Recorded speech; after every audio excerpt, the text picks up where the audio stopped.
And we're live. Hi, everyone. I am back with John Ross. The weekend is over. Warzone Atlanta is come and gone. John, welcome back. And how do you think the weekend went from a TO perspective here? Well, I'm still a little bit exhausted, but it went great. We maxed out our hotel, as I was telling you before. We had 150 players over 3 different systems, so Age of Sigmar, Bolt Action, and 40K, with 40K being the biggest. And we've been doing this since 2014, so we're pretty very established and successful by now.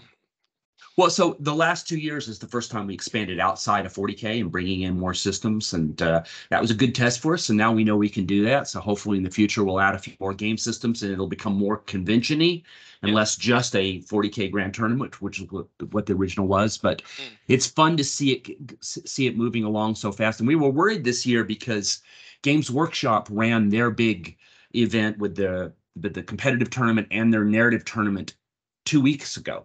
2 weeks before ours, or 3 weeks before ours. So we were worried that people would come to that and not come to ours, and we had waiting lists. Tired of the weekend tournaments, but no, they still came. So it was really, really great. That is brilliant. Now, John has prepared a PowerPoint for us with all the slides that we need to talk about the results. So let's share the screen, John, and let us talk about what actually happened here. Right. Oh, that says open war. Wait, we need to fix that. So that's because that's a copy paste error. Okay, you didn't see that. No one saw that. No. Here, we can go to this slide. There is definitely no magic behind it. Right. Sometimes Microsoft Teams is a little weird, is a little clunky. So let's see what happens here. Tell me when you can see the slide. It's still blacked out for me. There we go. Right. So you see the flames? We see the flames. This is the results of Warzone Atlanta 2023. It's been running since 2014. That's a long time to have an established tournament. I know that it's only recently that you got into Bolt Action as well, but that's really great because people know it, right, across systems. And one of the things that you were famous for is this. So Europeans are looking at it going, this is why Americans are so fat, right? I know it happens. A little bit. Yeah. Looking at those cakes and we're like, oh, man. Yeah, so we do this thing. We don't want the players to stress. So, we want them to come. We feed them lunch in the hotel. So you leave the venue, just go in. It's a big buffet, and we have 2 proteins and 2 vegetables and salad and dessert and something for everyone if we hope. And we have bar service as well. So while you're playing, we have these servers that will come up and bring you a beer or a drink or whatever you want at the table. The alcoholic beverages are on the players, but the food we bake into the ticket price. Yep. And it's really to keep them from having to leave or try to find a restaurant in a busy city like Atlanta. We just try to make it as convenient as possible. No one goes hungry. So But does it up the price for you that you bake in the because you're also at a specific hotel, right? And then the food is included as well. Do you find that the price may have an upper limit for you guys? So there's no question we are an expensive event. So it's if you look at us versus Adepticon or us versus LVO, some of the really, really big tournaments here where they're in big convention centers. I think our price comes out to be about the same as what you would pay for the convention ticket plus your tournament ticket, plus what it would cost to eat if you were going to eat in those big hotels, because the food gets very expensive and the food is terrible. Gets very, very bad, right? So you're paying like $30 for a hamburger and a drink, whatever. And by U.S. standards, it's terrible, right? That is expensive by U.S. standards, Yeah, so it's usually awful. I mean, I went to a Nashville event and I paid $28 for a sandwich, a bag of chips, for a Coke, and I was just like, this is horrible. This is so terrible, right? So we do bake it in. It does get expensive. It's $180 for the weekend, but that not actually that bad, but yeah. It includes lunch both days. It includes, but there's more to it than that, than the cost, Bo, because there's the cost for the servers. There's the cost for a room large enough so that no 2 tables touch. Every table is such that you can walk all the way around it. You never bump butts with anybody. And that means we have to rent more space. Yeah. So other tournaments which would shove tables, right next to each other in big long lines, we don't do that. Every table's got its own space. Mm. And it's just part of what we think it means to provide the best possible tournament you can get. Yeah. Where you leave Yeah. feeling like I got to focus on my game, not Mm. worried about all the Mm. temperature of the room and the Yeah. tables and the Yeah. rest. So So that's here we have the main like pack takeaways. It was 1,000 points. It was you had unlimited platoons, which not many people actually made use of. they did Um, not. Well, only one did. Only one did. There was unlimited order dice, but I think the order dice were at the same time they were pretty similar for most lists. I think we had 20 or 21 was the cap. I don't remember, Yeah, but, yeah, but yeah. I didn't get a 30 order dice Japanese list. No, That didn't you did happen. not. There was no real MSU spam where you have like 30 small units of FSS scouts or whatever. And theater selectors were approved, which could have led to some really wacky shenanigans. I don't think they actually did. I think that when we talked over the list, there were a few lists that I felt like were really clever in their use of theaters, but it wasn't like overpowering at all. And there were 5 games, so a GT style event, 5 games over 2 days. That is becoming pretty standard. Some major tournaments run 6 games, but typically they'll have fewer points then.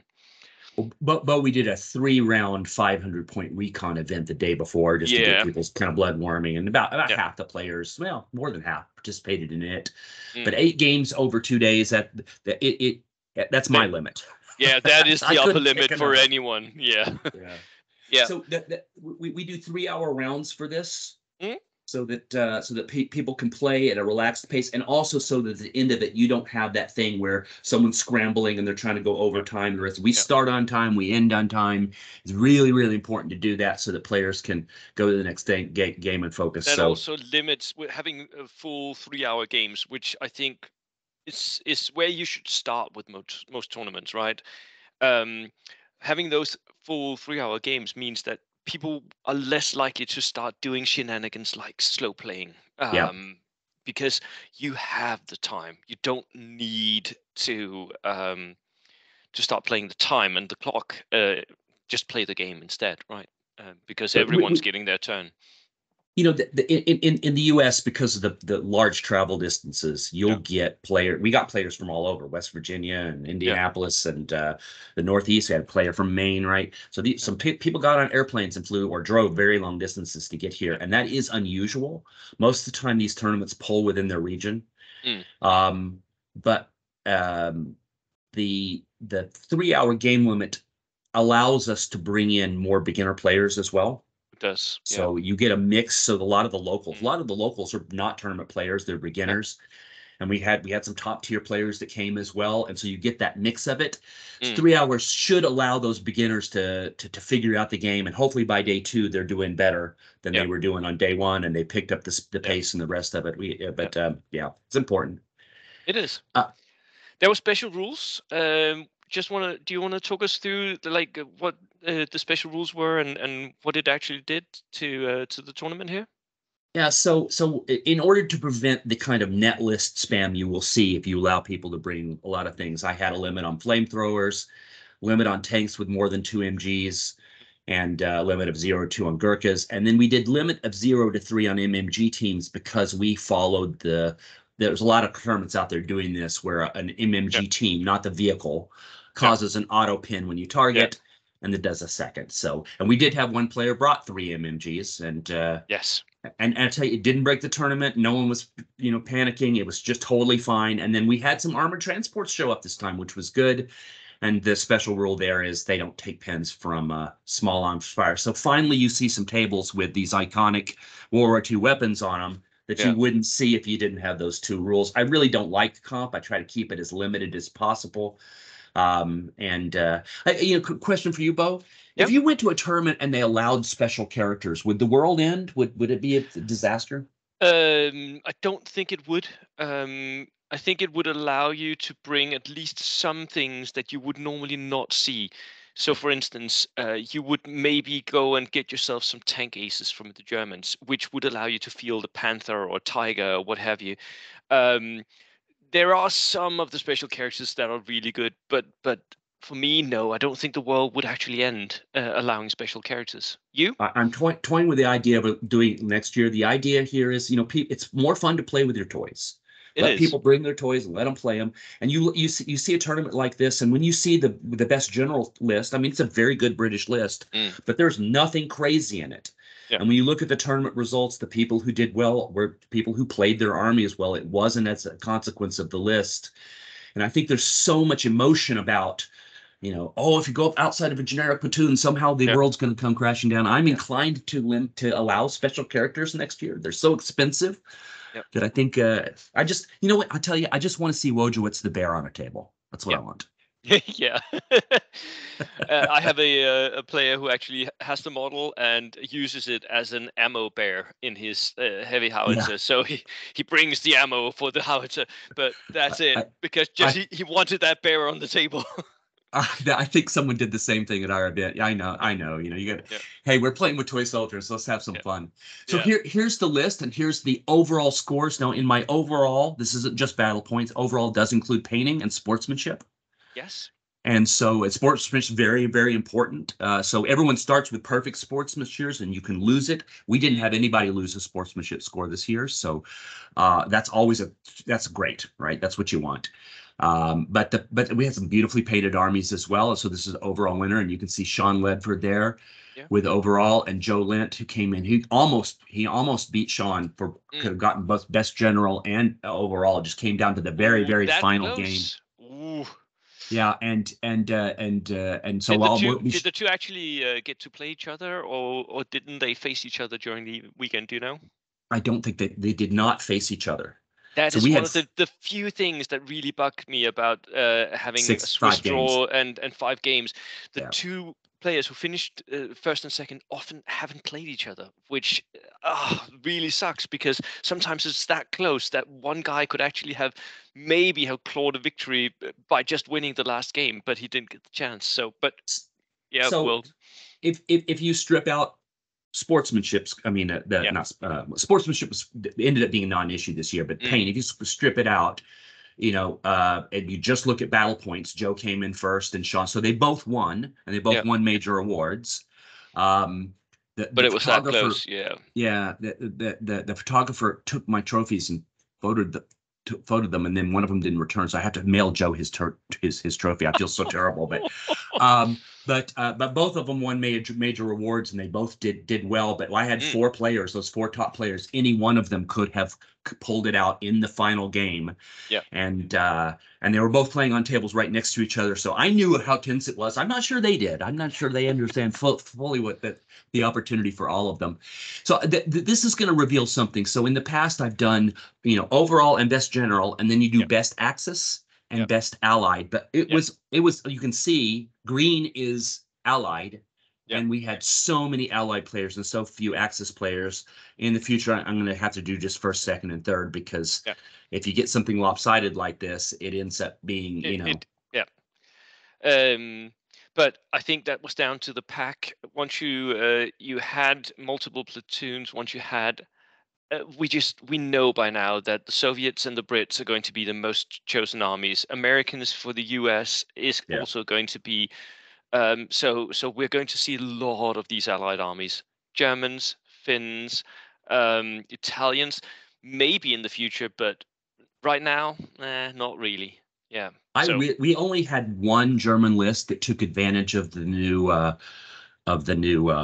sniper and the new flamethrower yeah, rule, and I expected to see more of those, because I think you can build a very competitive list here, and not I a think so single too. Italian Yeah. player, not a single Japanese player. So who knows what Yep. was going on this year? Yeah. Um, I think people but were building their lists to win, and they were going the tried and tested method. They weren't trying to break the meta with new armies here.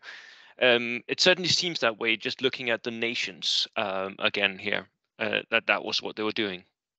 it'd be fun to do a dialogue with a couple of the winners and talk about the other lists they were considering, the rest of it. I know I was getting emails with people who were trying Hungary, and they were trying. A lot of people were playing around with Italians, and then this is what we got. So it's interesting. Yeah. Here's the overall winner. That's Sean's army, and you see the thing about his army, which was unusual. You remember, this is the only person who brought 3 platoons. Yep. And he did bring 3 Katyushas. Yeah, and since he won, I'm guessing those Katyushas hit stuff. So he played, of the 5 games, he played on one table that was all ruins. It was Stalingrad. Yep. So I think there might have been 2 tiny buildings. And he played on one table that was an airfield, which was very open. And he played on a snow table, which was very open. So he didn't, I don't know that he ever got to play on one of the really city building dense tables. And, but which is kind of nice for his opponents, because fielding 3 Katyushas on a city table is just like playing on God mode. It really can mess up your opponent. And people, if you don't remember this list, John and we made a video about this. I will see if I can put a link in the doobly-doo in the description for this one. Basically, what you're seeing there, the first platoon, he copied that 3 times and just ran that. So this is what I term a noob basher list. Not crapping on this list at all, Sean. It's a good list, but it is a list that's really depending on you getting those shots with the Katyushas and hitting stuff during some games.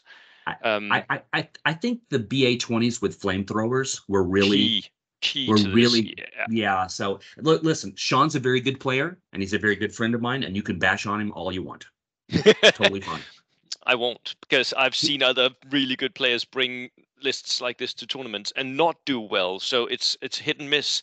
Sometimes it works, sometimes it doesn't. Lots of dogmine teams. Yeah. And the BA-20s with flamethrowers. I think that if you were to ask him, we're not ready for that. I think if you asked him, he would tell you the dog mines and the flamethrowers probably did more work than the Katyushas. He's a very good player. He plays very conservatively, and he's a beautiful painter. In fact, he got the highest scores for painting. Again, he got the top score for painting last year, but this is the higher score, so painting went to somebody else. But so he's an all-around really good player, and he got sportsmanship best favorite opponent votes as well. So that's, you get all 3 of those, and that's somebody. If you can crush people with 3 Katyushas and still get a favorite opponent vote, you probably did okay. You probably did okay. Yeah, that is awesome. That is really great, and I agree. The dog mines and the BA-20s, because what his list does is it forces your opponent to move out towards you, because you can't just sit there and get bashed by repeated multi-launcher hits. So you're going to have to advance, and then the counterpunch comes, because he's got Panzerfaust in his guard squads ready to go. He's got dog mines ready to go, and then he's got the flamers on the BA-20s as well. So yeah, he's ready for anything. I really, it's a strong list. It really is, but it does depend on him getting the opponent out of the cover. Yeah. He ended up playing on one table where there was a Stalingrad table, and there was an enormous Stalingrad ruin right in the center. And this was that objective where you have to take the objective in the center. And he was on one side of the ruins, and there was a Gurkha player on the other side, and all of them on ambush, and no one would go in. No one moved. It was brilliant. It was brilliant. I wish I had a picture of that. So but the guy who won all of his games and had the highest battle points by far, this is Joe Lint. And he is also going to be on the WTC. He's on the USA Team 3 this year. And it was good. So you'll get a chance to meet him in Spain this year. But he brought this British double. I mean, it's in my format. If it was WTC, he probably had 4 Gurkhas, but he had 2 Gurkha units, 2 Stuarts, and it's just kind of the best of British, and it worked well. That's what I term the greatest hits list, where you take 2 of everything that's good, and we talk about that list, and it is really a strong list, especially maybe for the pack that you built for Warzone Atlanta. So I think that I don't know how much of it's the player or the list, but a good player with a very strong list typically does well, right? because you minimize the randomness of the game. So this is one of these examples where you can, if you're lucky, you bring a good list. If you're a good player, then you can actually not ensure, but you can optimize your chances of getting a podium place. So well done here. So the British, if you deconstruct, so the Stuarts, everyone knows what they do. They're one of the best tanks for tournaments in the game. Yeah. They don't have recce, but then you're not spending the points on them, which allows you to spend points. He's got 2 engineer units of flamethrowers. He's got the transports to get them up. He's got a truck to get his Gurkhas into your face. And he took the artillery piece, which is the 25 pounder, which is the best light artillery piece in the game. He's got a Pieta in there because that's the only thing he can get. Yep. And for me, that's the main weakness of this list. I've played this list or very similar ones many times, and that is the main weakness for Brits. You don't really have that much anti-tank. But then again, it depends on, are you going to face off against face off against tanks? And if you're not, then this list can absolutely murder any type of infantry. And the engineers can double up with the flamethrower as tank deterrents or tank hunters if they get the chance, right? Right. So it's just a very, very strong list all around. It's very predictable. You're playing veterans in your infantry slots, and so he chose the free 10-man Indian squad over Up and Atom. Yeah. We had a lot of British players there, and I think it was equally split. Yeah. A couple of the British players that took the 10-man squad afterwards told me, "I wish I'd taken Up and Atom." Yeah. It's the toughest choice for a British player in a list where you have a rich choice of everything. Yeah. Right. It's the hardest choice to make, I think. It is. Yeah, it is. No one took Vengeance. I don't remember, because that might also have been in my book one of the choices that you could make, at least with this pack, because all your regular dudes, all your tanks would benefit from Vengeance. The Gurkhas would still benefit because they would maybe remove that one pin that was holding them back from the charge. So for me, that was also a possibility. But it is difficult, and 10-man extra, it's just, it feels like you're playing because you're playing with 1,200 points instead of 1,000 points. Yeah. It does feel tough. So if you were going to host a tournament today, would you allow British players to get both free things? Nope. You would say no. I would. Yeah. And all the packs that I'm building now for tournaments in Denmark, all of them allow you to take one free unit. What about French? Ooh, the French, yeah, but still one free unit. And that's because I want to limit how many points you're actually playing with. So you can take either or. And of course, the Brits here are the main offenders, but sometimes you just have to make rules that cover everyone. The French in my tournaments get other benefits right now, so. And I'm not completely in control, but if it was just me running, I would just disallow the British from having double free platoons, because they also have amazing national special rules beforehand, so they don't need that extra power. The British and Soviet just out of the box, even without theater selectors, and even not all of the rest of it, both of those two lists, which is why you see them repeated over and over and over again in tournament lists. Yeah. They are so strong. Yeah. In my mind, it's one of the justifications for allowing theater selectors, because it lets some of the other nations build a more competitive list so you can deal with them. And Japanese too. You look at those three. We didn't have any Japanese players this year, but those three just right out of the box, even in the generic format, are really, really, really powerful. They are. But could you just go back to the rankings for the event, like two more? Yeah. If we look at the top 5 here, just look at that for a sec. We have 2 Soviets, 1 British, 1 Polish, and 1 American. Yep. So at least in the top 5, we did end up with a good spread of nations here. Although, of course, no Germans, no Axis powers here. So you can still end up in the top half with something other than Soviets or Brits, but you are playing with extra power. You are.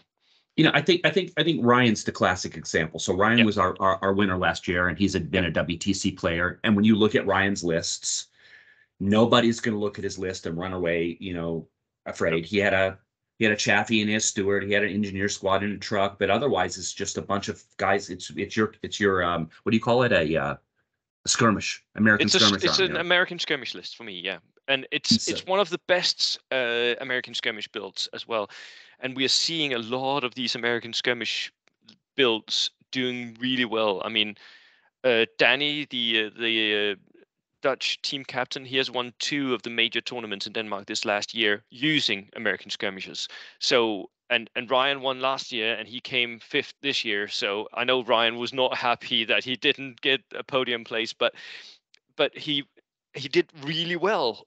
So I think that the Americans do have a lot of power, but you're not afraid of them, not in the same way that you are of a full Gurkha list or 3 multi launchers, right?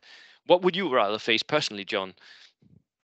um, I've faced that 3 multi-launcher list so many times, Yeah, and or Soviet or the German version of it, yeah, and their infantry gets so thin. they It's do. like there's going to be a game where they roll a bunch of 6s and Yeah, when and you feel terrible, but then you didn't really lose the game. You just yeah, lost with the dice. I'd yeah. face that one any day of the week. I Me think, as well, actually. yeah, But I yeah, think that most players would definitely pick facing the Americans. but the American, but I think this shows. David was our Polish player. He had Polish Lancers, and Yep, there were a lot of objective-based missions, including yeah. sectors, which tends to do well for any heavy recce force. And he played really well. And you see He Josh up also there. had that. David also had a very clever list where he had taken a theater platoon as his second platoon. He did, So yeah, yes, yeah, it was yeah. a really good Polish build. And And I tell sorry, you, then. he and Joe Lent were on the final table, Mm, and that game could have gone either way. And I think if you talk to Ryan, Ryan would say he probably lost. He probably lost this on like 3 dice rolls, yeah, which is bolt action, which is that is what yeah. happens. Yeah, Right. yeah, right. Uh, I just Um, just to bring it, I just got some pictures of the armies that yeah, showed up. There were some really really pretty armies. I love mm, that Randy, who got favored army with his British Gurkha and Maori and all kinds of craziness, but he brought a wasp, and I'd never seen a wasp. I think that wasp killed. I don't know how many things it killed. I know it killed like 4 units in one game. I watched it just tear wow, through an army.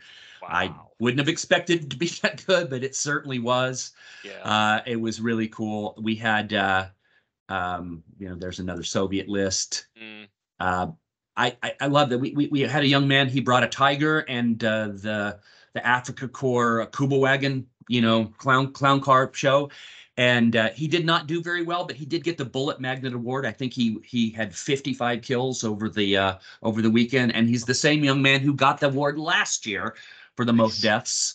Um, but courage to him. And then our two Churchill player, he actually finished in the middle of the pack. It was just 2 Churchills and a bunch of walking guys with rifles, What? and Nice. yeah, Well done, sir. Well done. and no up and at 'em, no. No. I don't know that he even knew to play the rule, but if he did, I think he did really well. And so it was fun to see such diversity in Yeah. lists coming, Yeah. and I was and the quality of the painting was excellent. It was Yeah. really great. Yeah. We're really pleased. It steps up every year, and then we had so many vendors that supplied prizes with us. I was so pleased with everything that came out, and every player got one of these cool Warzone templates that has the 45-degree arc for what you fire. It's got all of the different templates, including the Everything you double need. autocannon Yeah. Yeah. and the That 6 things. double So autocannon is key for many players. Yeah. so I've been talking to Dave about licensing this to WTC. So maybe we Yeah. can make that happen. Yeah. I think you should. Uh, And also notice, people, one of the things that people tend to forget, there's that 1-inch gap that is measurable as well. You just put down your template. If it touches both bases, it is within 1 inch, right? Lots of people forget about that, and once the game starts rolling, and well, I'm here-ish, and then the gap is too wide.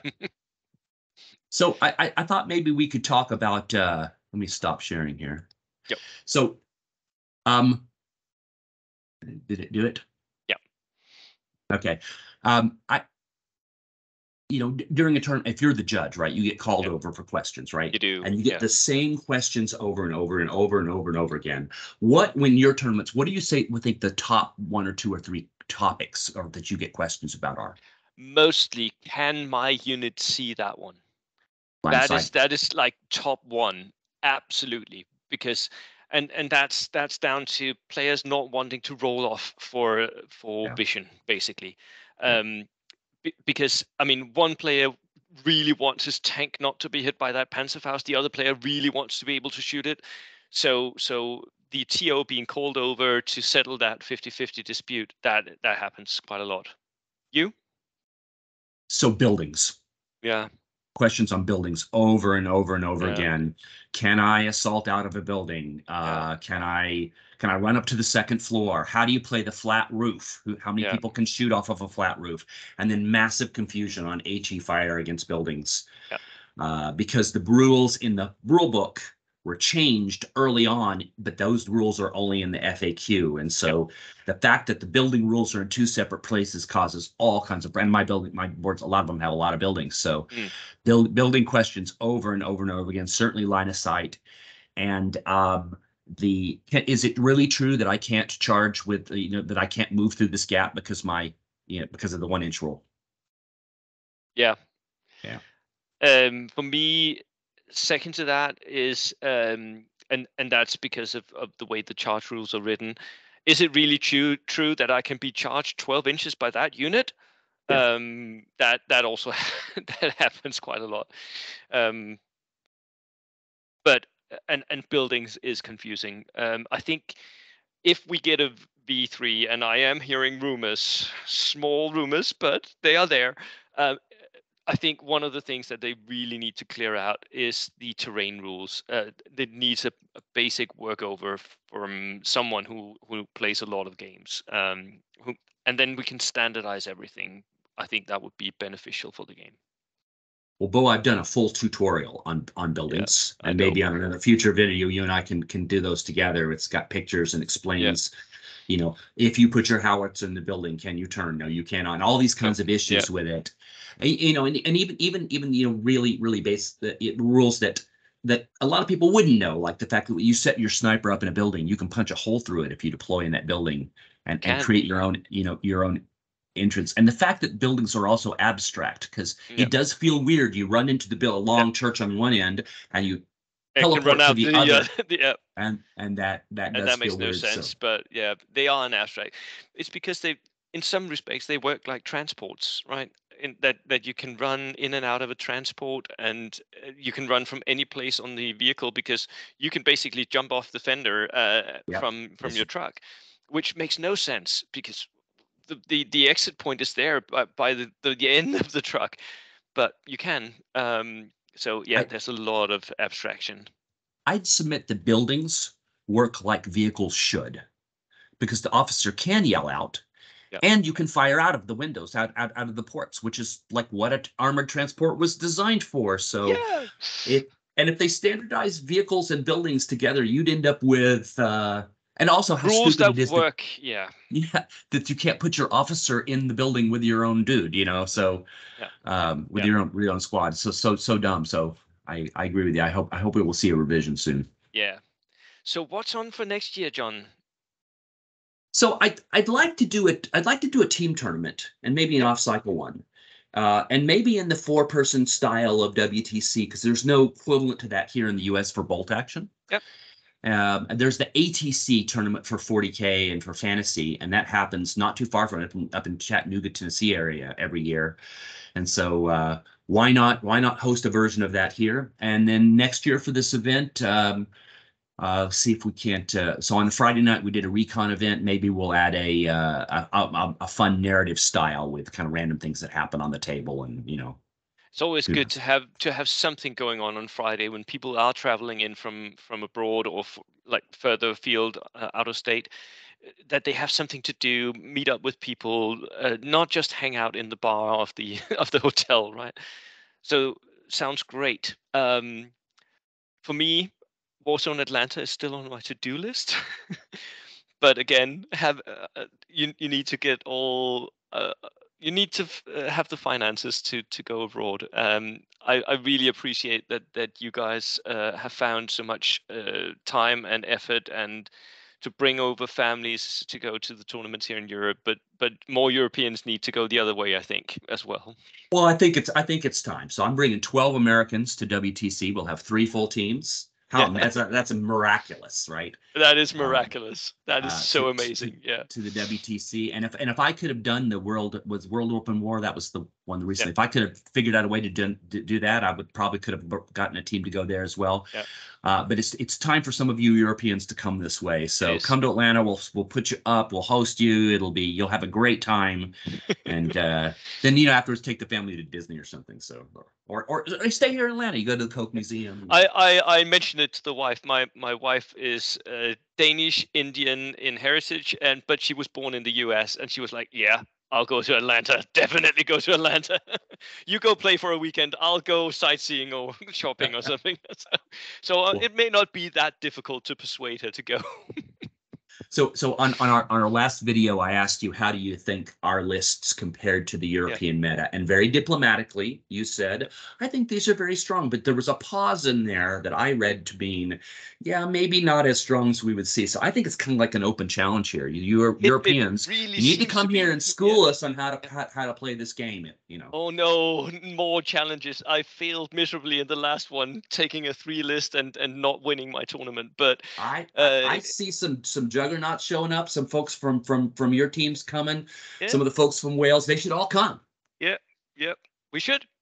Um, and it's a really good question. I think on reflection, I think a lot of the lists that we saw for Warzone Atlanta this time were really clever, really strong, had a different focus in many ways than what I would expect from European lists. So the main question is, how do American players compare to the European players, and what's the skill level? And because the list, I don't think are that different. I think there's more of a focus in the US still on skirmishing Americans, skirmishing Germans. But we could see. Let me see if I can scrape together the money. John, it has been lovely talking to you, and thank you so much for letting us cover the Warzone Atlanta. Good luck next year, and I look forward to seeing you in Spain. Well, I look forward to seeing you there. First beer on me, and thank you always for letting me talk about the I event. am It's great. not. I'm. You know this, right? I'm not taking that beer. Last beer, maybe to commiserate my losses or to celebrate my win against the Spanish, but I am not taking the first one. I loved how you got the against the Spanish in there. That was very cleverly Yeah. done. So, all right, Well, Bo. Thank you so much. Americans will see, but yeah. Cheers. Cheers. And that